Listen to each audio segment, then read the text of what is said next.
Movie में आप लोग देखेंगे कि जब क्लास का एक स्टूडेंट हाथ धो के अपने टीचर के पीछे पड़ जाता है तो अंत में इसका अंजाम क्या होता है। सो मूवी स्टार्ट होती है और हम यहाँ स्कूल में लाना नाम के एक टीचर को देखते हैं। लाना जिस क्लास में पढ़ाती है वहीं पर एक बेनी नाम का टीनेजर स्टूडेंट है जो वो अक्सर लाना को घूरता रहता है। लाना इस बात को कई बार नोटिस करती है लेकिन उसके एक्सप्रेशंस को देख के ऐसा लगता है कि उसको भी उस लड़के से अट्रैक्शन है। खैर लाना एक मैरिड वुमेन है, उसकी एक बेटी है जिसे वो स्कूल के बाद में पिक करने के लिए जाती है। लाना इस दौरान बेनी को उसके डॉग के साथ में वॉक पर देखती है। लाना बेनी को दूर से ही घूरती जा रही होती है। इसे देख के यही लगता है कि लाना के मन में बेनी के लिए कुछ तो है। अगले दिन क्लास में लाना जब पढ़ा रही होती है तो वहीं पर स्टूडेंट्स में एक लड़की थी जो पढ़ाई के दौरान मोबाइल यूज कर रही थी। लाना उसे डांटते हुए उसका फोन मांग लेती है लेकिन अब वो लड़की जब अपना फोन दे रही थी तो वो टीचर को गाली भी देती है। इससे लाना को बेहद ही गुस्सा आ जाता है जिससे लाना फिर उसे क्लास से बाहर निकल जाने को कहती है लेकिन वो लड़की बाहर नहीं जा रही थी। बेनी भी दूर से ये सब देख रहा होता है। लाना उस लड़की से कहती है कि वो उसकी स्कूल अथॉरिटी से शिकायत करेगी जिसके बाद में वो लड़की यहाँ से चली जाती है।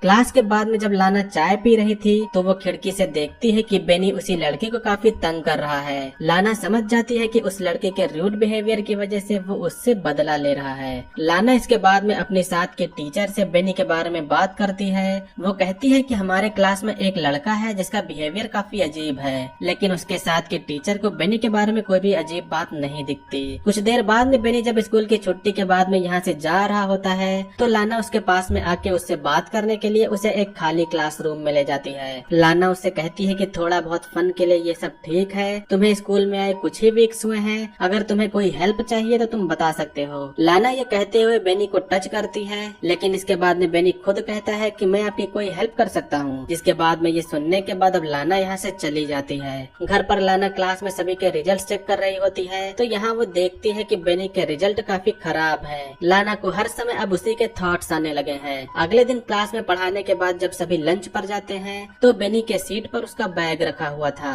लाना बैग के पास में जाके उसके अंदर बेनी का जैकेट निकालती है और उसे स्मेल करती है। इस दौरान लाना को कोई देख रहा होता है जिससे वो जल्दी से यहाँ से निकलकर वॉशरूम में चली जाती है। अब यहाँ हम देखते हैं कि बेनी भी यही है। बेनी को भी लाना के इरादे पता चल चुके हैं जिससे बेनी लाना को टच करते हुए उसकी गर्दन पर किस करता है। दोनों लोग और आगे बढ़ते ही हैं कि तभी लाना रुक जाती है। लाना बेनी से कहती है कि तुम आग से खेल रहे हो, तुम अभी बच्चे हो और ये सब करना ठीक नहीं है। इतना करीब आने के बाद में लाना की अब और भी नींद खत्म हो जाती है। क्लास में अभी भी दोनों लोग एक दूसरे को देखते रहते हैं। क्लास ओवर होने पर लाना जब जा रही थी तो बेनी भी उसके साथ में कंधा सटाकर चल रहा था जिससे लाना उससे बात करने के लिए फिर से खाली जगह पे ले जाती है। वो उससे कहती है कि जो हुआ वो नहीं होना चाहिए था, मैं ये सब नहीं करना चाहती, तुम ये सब भूल जाओ। लाना भी उसके बाद में स्कूल से निकलकर कार के पास में जाती है। वो यहाँ पर देखती है कि उसके कार का शीशा टूटा हुआ है। लाना समझ जाती है कि ये जरूर बेनी ने ही किया होगा। घर पहुँचने पर लाना का हस्बैंड उससे कार के डेंट के बारे में पूछता है। लाना बताती है कि वो लैंप पोस्ट से टकरा गई थी। लाना अपने हस्बैंड को बेनी के बारे में नहीं बताती क्योंकि इससे और भी प्रॉब्लम हो सकती है। अगले दिन लाना सभी स्टूडेंट्स को पेपर पर जॉब के लिए कवर लेटर लिखने के लिए देती है। वो सभी लोगों से कहती है कि इसमें आपको अपनी ड्रीम जॉब के बारे में लिखना है और वो उसके लिए क्यों सुटेबल है इसके बारे में भी लिखना है। सभी लोग क्वेश्चन पूछते हैं और इन्हीं के बीच में बेनी कहता है कि क्या आपने यहाँ पर जॉब के लिए हेड मिस्ट्रेस के तलवे चाटे थे। वो कुछ गंदे इशारे भी करता है जिसके बाद में लाना उसका बैग बाहर फेंक के उसे क्लास से भगा देती है। लाना की भले ही काफी बेइज्जती हुई लेकिन उसकी यादों में बेनी हर समय होता है। घर पर भी लाना को कई बार बेनी कॉल करता है जिससे लाना फोन को रिसीवर से हटा देती है। अगले दिन लाना जब स्कूल में जाती है वो बाहर से क्लासरूम में देखती है कि बेनी अंदर बैठा है। ऐसा लगता है कि लाना अब बेनी से डरने लगी है।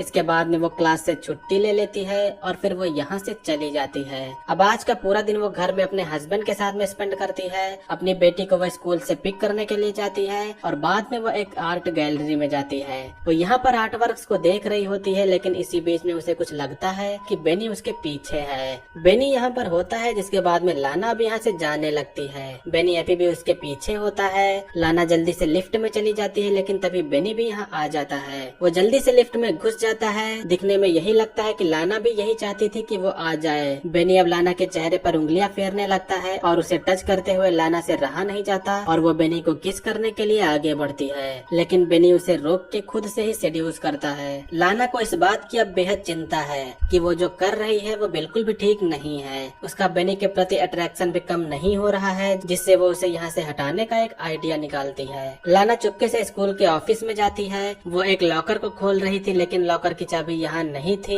उसे चाबी भी जल्दी ढूंढने पर मिल जाती है और फिर अब लाना लॉकर को खोल के इन समय बेनी का एनवेलप निकाल के उसमें से पेपर निकाल लेती है। लाना लॉकर को लॉक करके ये पेपर अपने साथ ले जाके ये बेनी के जैकेट में डाल देती है। अब कुछ देर बाद में हम देखते हैं कि बेनी को पुलिस पकड़ के ले जा रही है। लाना काफी खुश नजर आ रही है और बेनी भी मगर जान जाता है कि ये सब लाना ने किया है। एक दिन लाना और उसका हस्बैंड रिवर में नहा रहे होते हैं। लाना का हस्बैंड जब रिवर से जल्दी नहीं निकलता तो उसे डर लगने लगता है। उसे बेनी के ही थॉट्स आ रहे थे, लेकिन उसका हस्बैंड ठीक होता है। लाना ने भले ही बेनी के साथ में ऐसा कर दिया, लेकिन उसका डर लाना को अब और भी सता रहा है। क्लास में पढ़ाते हुए भी लाना को बस उसी के ही थॉट्स आ रहे होते हैं। उसे ऐसा लगता है कि बेनी अभी भी उसे घूर रहा है। एक दिन लाना अपनी बेटी के साथ में बुक स्टोर में होती है। लाना जब दूसरी तरफ जाती है तो अचानक से उसकी बेटी कहीं गायब हो गई थी।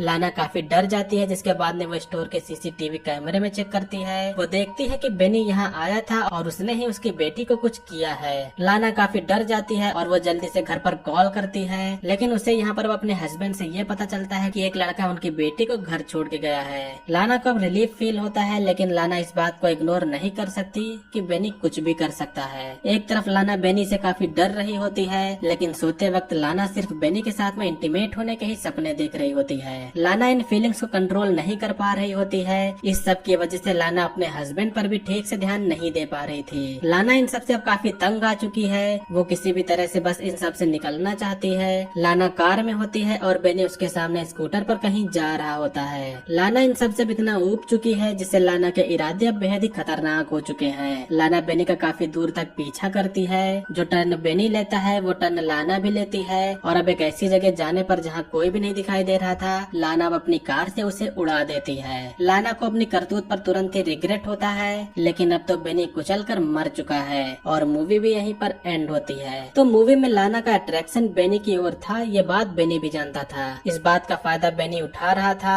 लेकिन लाना एक फैमिली पर्सन थी, जिससे उसके लिए ये सब करना ठीक नहीं लगा। उसने बेनी को ये सब रोकने के लिए काफी बार कहा, लेकिन जब वो इसके बाद भी नहीं माना तो लाना को इससे बचने के लिए ये कदम उठाना पड़ा। सो गाइस, ये थी 2015 की एक ड्रामा रोमांस थ्रिलर मूवी का एक्सप्लेनेशन। मूवी का नेम है डिलियरिंग। उम्मीद करता हूँ कि आप लोगों ने मूवी के एक्सप्लेनेशन को एंजॉय किया होगा। मूवी का एक्सप्लेनेशन अगर आपको पसंद आए तो वीडियो को लाइक करिएगा। चैनल पर अगर आप लोग नए हो तो सब्सक्राइब करिएगा। आज की वीडियो के लिए बस इतना ही, मिलेंगे अगली वीडियो में। तब तक के लिए बाय। जय हिंद, वंदे मातरम।